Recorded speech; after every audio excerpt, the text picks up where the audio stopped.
Welcome to Third Fridays, the monthly legal talk show from Lois LLC featuring attorney Christian Cison. This is the original forum in which real attorneys discuss workers' compensation issues, share their opinions, and engage in colorful conversations. This show showcases diverse perspectives of attorneys handling workers' comp cases, including case law trends, practical litigation strategies, and hot topics. Here's your host, Christian Cison.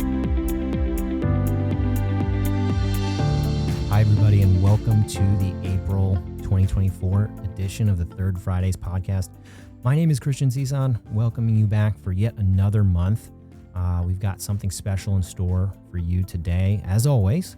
But let's go back last month and review exactly what we talked about then, so that in case you missed it, you can decide whether it's the right one for you to catch up on.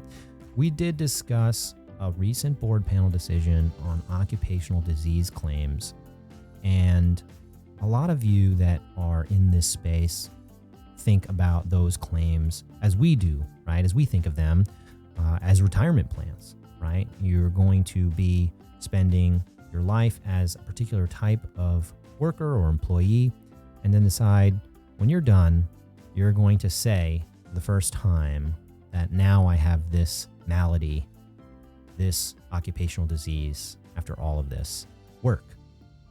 Some of them are legitimate, but most of them are not. And this board panel decision that we discussed with Senior Associate Olivia Barna and her paralegal Brenna O'Brien, in the context of claims that they litigate for a major transportation client that we have, the specificity of the duties that are reported by a claimant in furtherance of making an occupational claim are very, very important. And the board panel decision that we discussed talked about how a claim was disallowed because the claimant wasn't specific enough in providing those job duties to the expert witness who found a causal relationship between the employment and the injury. So if you're looking for some strategy on occupational disease claims, I'd recommend giving that podcast a listen, even a re-listen if you haven't. Help the numbers, although we're doing very, very well here, as evidenced by this new equipment. We're in, I think, month 3 or month 4 of using this. I think it's almost month 4, right? It's April, right? A very nice Christmas present from Greg Lois to the Third Fridays podcast, all this great tech. This month, we are going to preview the 2024 mock trial season here at Lois Law Firm. And who better to have on as a guest than last year's champion, Ryan Wallace. Ryan, welcome to the show. Thank you. Thank you for having me.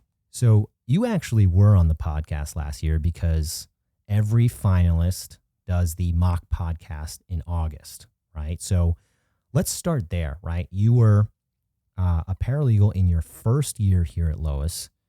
You made it all the way to the finals. You won the title. So what were your thoughts when you were figuring out, should I apply? Should I enter the program? Because at Lois, it's not mandatory. It's purely voluntary. What were your thoughts when you were deciding that? My thoughts were it would be a good opportunity to meet and work with people from other parts of the firm. It's only natural. You spend the most amount of your time with the attorney or paralegal you directly work with, and then the people that are on your direct team. So I thought that would have been nice.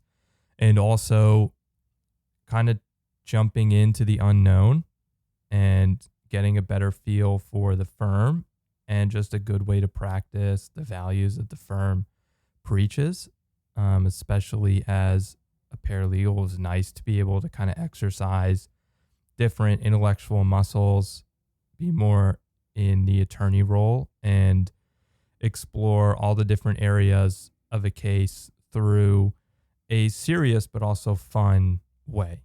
Yeah, the phrase exercising intellectual muscles, if you know anything about me, I'm just going to now steal that from you and apply that elsewhere, because both physical fitness and workers' compensation intellect are a very big part of my life, but that's amazing. So, okay, talking to everybody else in the firm that you didn't work with, practicing our firm values and really started making a dent and using like that to help your experience certainly makes sense for entering the program.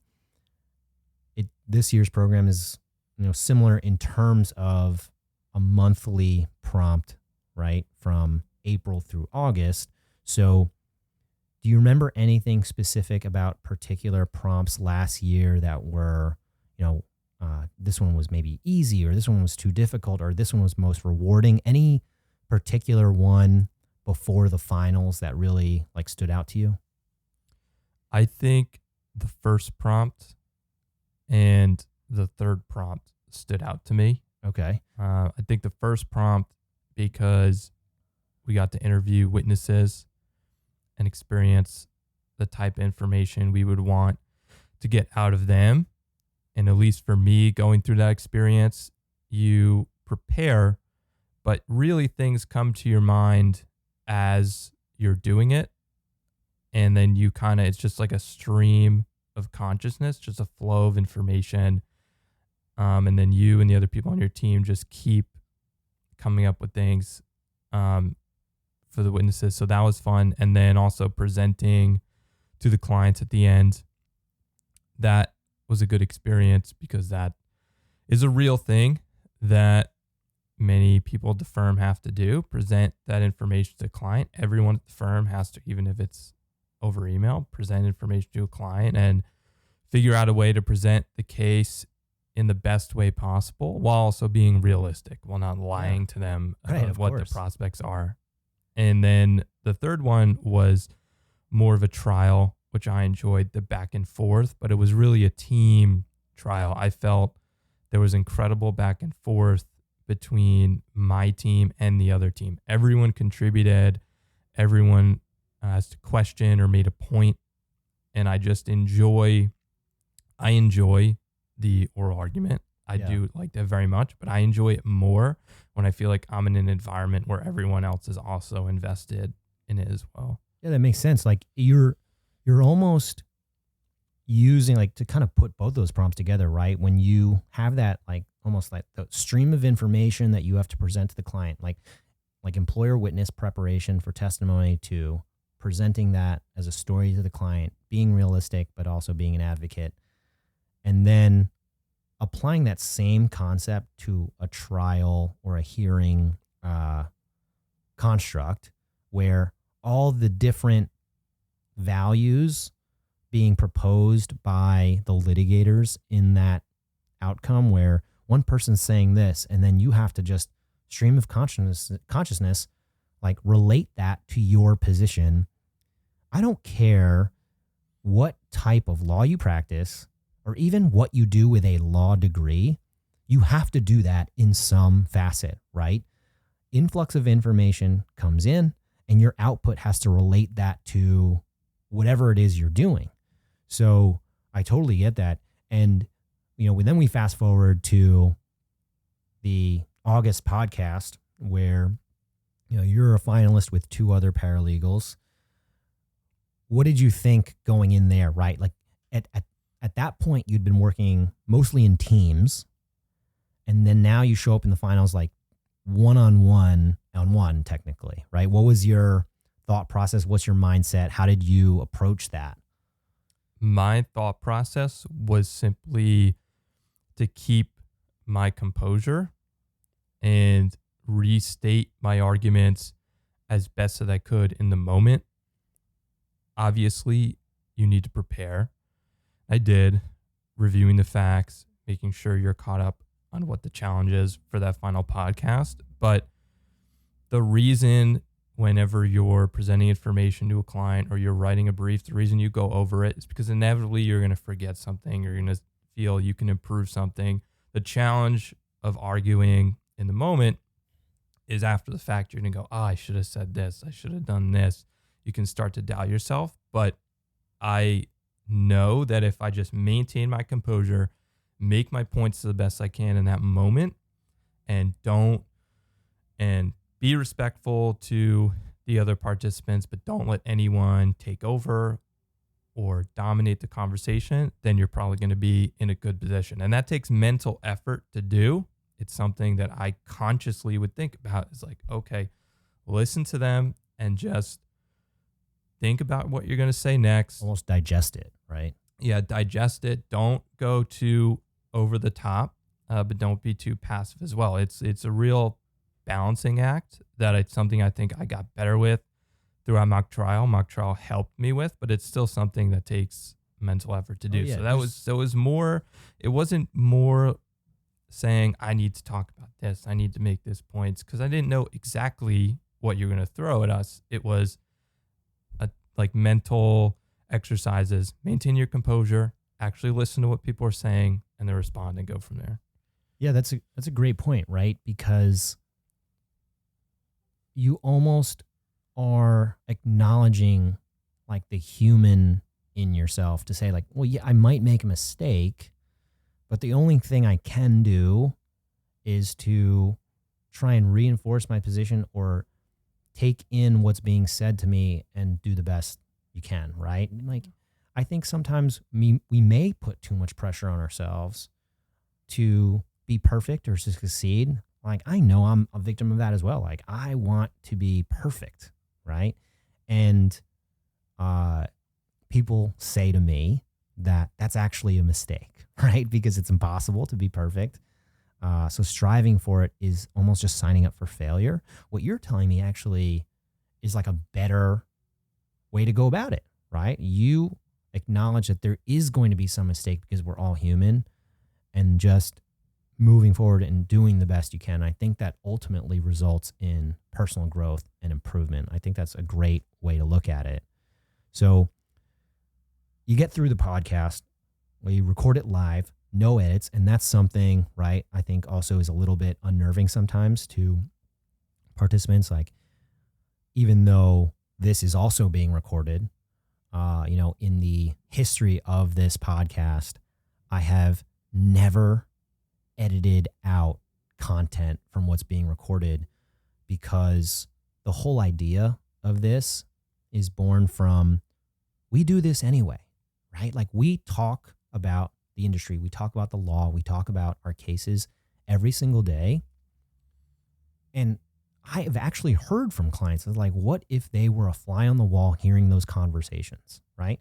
And so the idea of acknowledging that you would make a mistake and just trying to get better from it is honestly spectacular. I didn't even know you were going to say that today, and now like I'm over the moon about it. So you win mock trial, you get first place, you get the prize. And this year, when we're putting together a program as I think it's a benefit, but who knows, right? Some people might not think it's a benefit.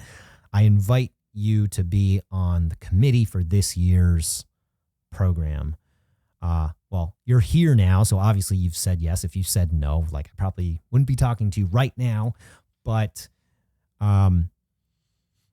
maybe not so much like the decision you were making about joining, but like, what did you perceive as the benefits of being part of the committee this year?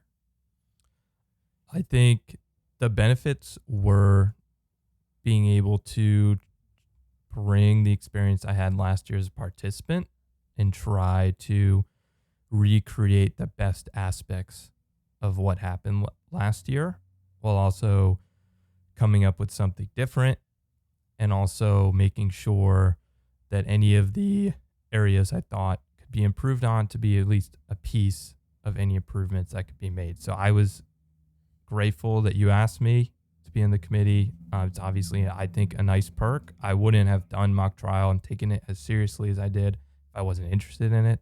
So I think it's just a good opportunity to try and recreate that in a different way for this year's group. Nice. Okay, so we're now in this together, right? And when we met, I said, like, what do you guys want the program to look like, right? So we've already given that to our participants because, as a preview, right, this is going to be issued on Third Friday, and that is the first prompt. So all of the participants, which thank you to all of Lois Law Firm. We received a record high again for participants. I think it's about 47 participants this year. Thank you to you guys. What did you have in store for them when we're talking about that? What did you come up with to try and challenge them this year? What we have in store for them is what I will work towards is an extremely consistent and stable base of facts to work for in order, and the plan of having each month be associated with the training topic for that month, I think will help people a lot.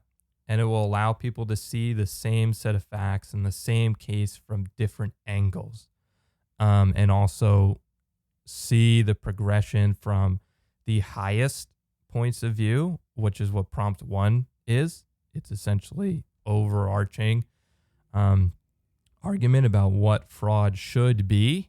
And then we'll go down to the tiny details of the case later on. And I think it'll give our participants a really good opportunity to just explore everything that's in a case and also just have fun with it. Be able to kind of work on things or explore different topics like Medicare that they might not touch all the time. Right. But I think it'll be fun because they're not doing it in a case for a first time.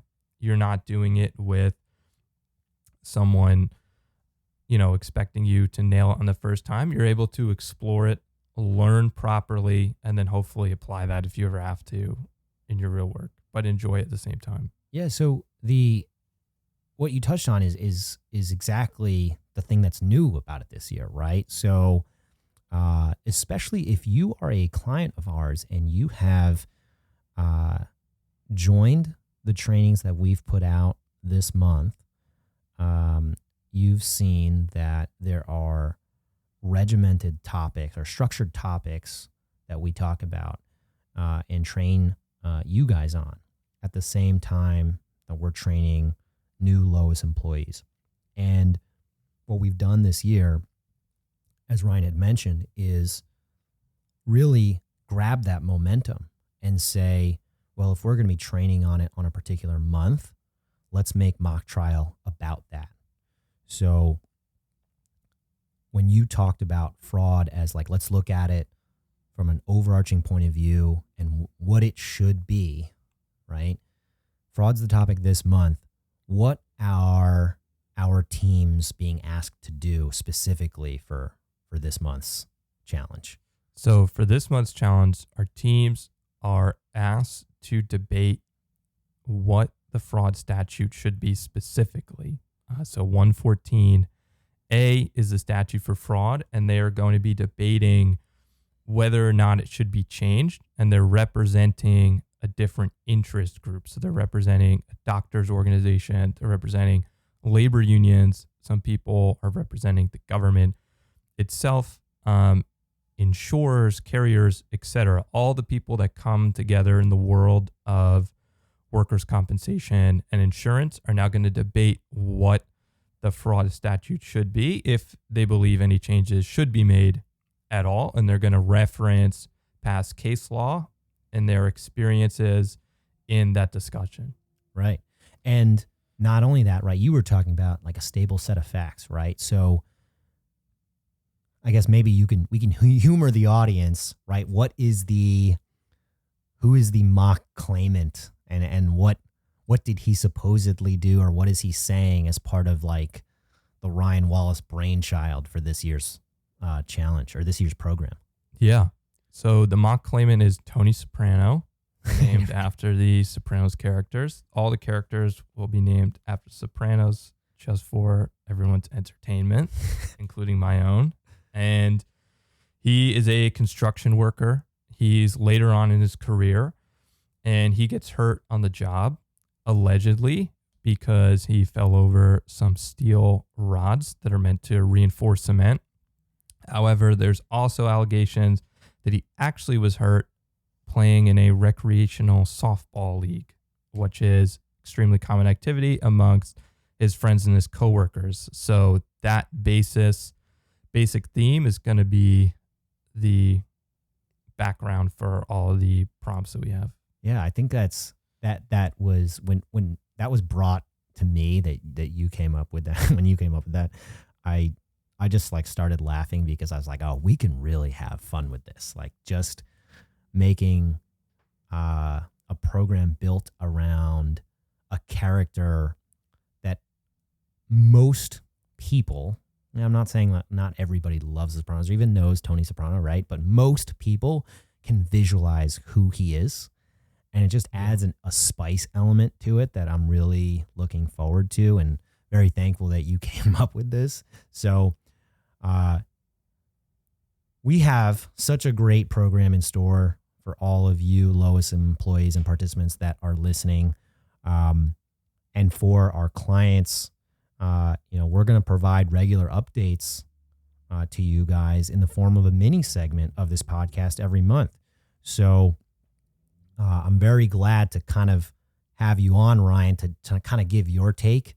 I always say that when I pitch mock trial, because I'm running it, there's a different aspect or a different like perception of it than if someone like you who's been through the wars and now you're you're helping to lead it. It's just a different impact that you have. So when we talk about it each month, I think that a lot of our listeners, both internal and external, will really gain some insight from you as to how it's going. So I'm really excited to announce that for everybody today. Any final thoughts, Ryan? Like what are you thinking about this year's mock trial? Like what is the thing you're most looking forward to? Any takeaways that maybe a paralegal, because you were in that position last year, or even an attorney, right? Like one thing, if you could talk to them now and say, this is the one thing you should do as a prior champion, what would you tell them to do?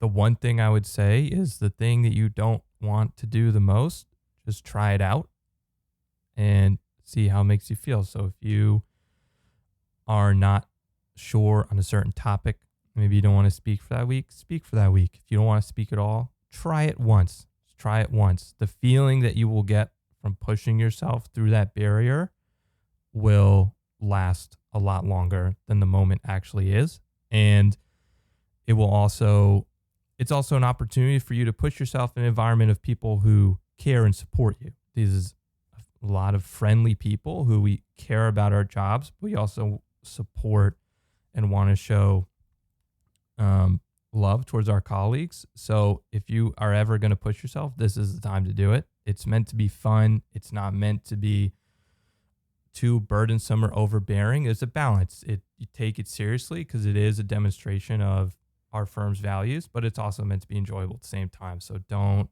get too in your head over, I'm scared to do this. I get it. Everyone has fears. Just push yourself once. And if you say, I don't want to do it again, fine. But just see how you feel once, and you may be surprised how it turns out. Is it dusty in here? This is like the one podcast, like I'm just like, thank God we're not like videoing this, putting this video, because you saying that, it's almost like it brings a tear to my eye. That is an amazing way to end it. I don't want to add anything else because that's utterly perfect. So for Ryan Wallace, last year's mock trial champion and this year's co-chair for the 2024 Lois mock trial program, my name is Christian Cison, and I'm reminding you to defend from day one. Thanks, everybody.